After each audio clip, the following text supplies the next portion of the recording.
മനസ്സിലായില്ല? അല്ല, ഞാൻ ഈ മുത്താരംകുന്നെന്ന് പറയുന്ന സ്ഥലം എങ്ങോട്ടാ പോകേണ്ടത്? എങ്ങോട്ടാ പോകണമെന്ന് അറിയില്ല, പിന്നെ എന്തിനാ അവിടെ ബസ് ഇറങ്ങിയത്? സത്യം പറ. ഞാനോ? ബസ്സിൽ വെച്ച് തന്നെ ഞാൻ നിങ്ങളെ ശ്രദ്ധിക്കുന്നുണ്ട്. നിങ്ങളുടെ ആ കള്ള നോട്ടും ആ പരുങ്ങലും ഇടയ്ക്കിടയ്ക്ക് പേനെടുത്ത് ഡയറിയിൽ എഴുത്തും. എന്തിനാണ് സുഹൃത്തെ എന്നോട് ഒളിച്ചു പിടിക്കുന്നത്? ഞാനും ഗവൺമെന്റിന്റെ ആള് തന്നെയാ.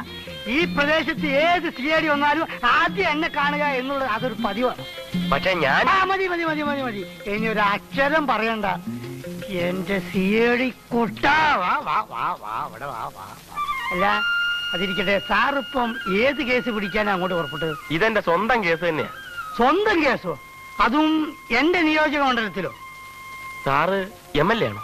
അല്ല, ആയിട്ടില്ല, അടുത്ത് തന്നെയാകും. അതിന്റെ കരുനീക്കങ്ങൾ നടന്നുകൊണ്ടിരിക്കുകയാണ്. അല്ല, ഒരു കാര്യം ചോദിച്ചോട്ടെ. 1.5 വർഷം മുമ്പ് അമ്പലക്കുളത്തിൽ ശാന്തയുടെ ശവം പൊന്തിയല്ലോ, അത് കൊലപാതകമാണെന്ന് അന്ന് തന്നെ ഞാൻ സർവത്ര മന്ത്രിമാരെയും വിളിച്ചു പറഞ്ഞിരുന്നു. സത്വര നടപടികൾ കൈക്കൊള്ളാമെന്ന് അവർ എനിക്ക് വാഗ്ദാനവും ചെയ്തിരുന്നു. അതിനെപ്പറ്റി അന്വേഷിക്കാൻ പുറപ്പെട്ടതല്ലേ? പ്ലീസ്, എന്റെ സ്വന്തം കേസെന്ന് പറഞ്ഞത് എന്റെ തന്നെ ജീവിത പ്രശ്നം എന്ന അർത്ഥത്തിലാണ്. ഇവിടെ മുത്താരംകുന്ന് പോസ്റ്റ് ഓഫീസിൽ പോസ്റ്റ് മാസ്റ്ററായി എന്നെ നിയമിച്ചിരിക്കുകയാണ്.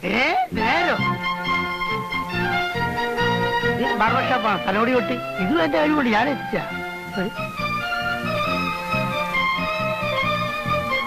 പ്രിയപ്പെട്ട നാട്ടുകാരെ, എവിടെ പോയി കിടക്കാടാ? സ്ഥലം എവിടെ വേണം? ഇവിടെ ഇറങ്ങിയോ? ഇങ്ങോട്ട് ഇറങ്ങിയോ? ഇവിടെ ഇറങ്ങിയോ? ആരേ ഇവിടെ വരും. ഒന്ന് ശ്രദ്ധിക്കുകയും വളരെ നാളത്തെ എന്റെ അശ്രാന്ത പരിശ്രമത്തിന് ഫലമായി ഇതാ നിങ്ങൾക്ക് വേണ്ടി, നിങ്ങളെ സേവിക്കാൻ വേണ്ടി ഈ മുത്താരംകുന്ന് പോസ്റ്റ് ഓഫീസിൽ ഒരു പോസ്റ്റ് മാസ്റ്റർ എത്തിയിരിക്കുകയാണ്. മറ്റൊരർത്ഥത്തിൽ പറയുകയാണെങ്കിൽ ഞാൻ എത്തിച്ചിരിക്കുകയാണ്. എന്താ പേരെന്ന് പറഞ്ഞു? ദിലീപ് കുമാർ. അതെ, ദിലീപ് കുമാരകൻ. സുന്ദരനായ ഈ ചെറുപ്പക്കാരനാണ് ഇനി അങ്ങോട്ട് ഈ നാട്ടിലെ ആബാലവൃദ്ധം ജനങ്ങളുടെ കത്തുകുത്തുകൾ കൈകാര്യം ചെയ്യുന്നത്. സാർ, എന്റെ കടയിലിരിക്കാം, ഒരു ചായ കുടിക്കാം. സാർ, എന്റെ കടയിലിരിക്കാം. സാർ, എന്റെ കടയിൽ പഴംപൊരിയുണ്ട്. സാർ, എന്റെ കട ദോശയുണ്ട്. എന്റെ കടയിൽ ഉണ്ടമ്പൊരിയുണ്ട്.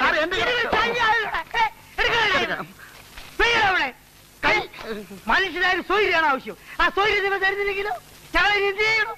ഇവിടെ സൈക്കിൾ ഷാപ്പ്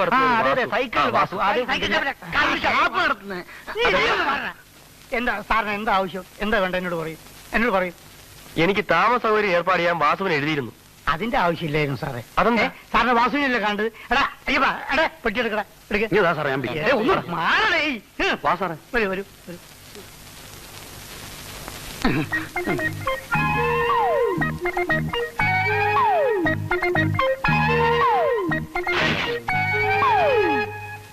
ഇതിനെ ഞങ്ങളിവിടെ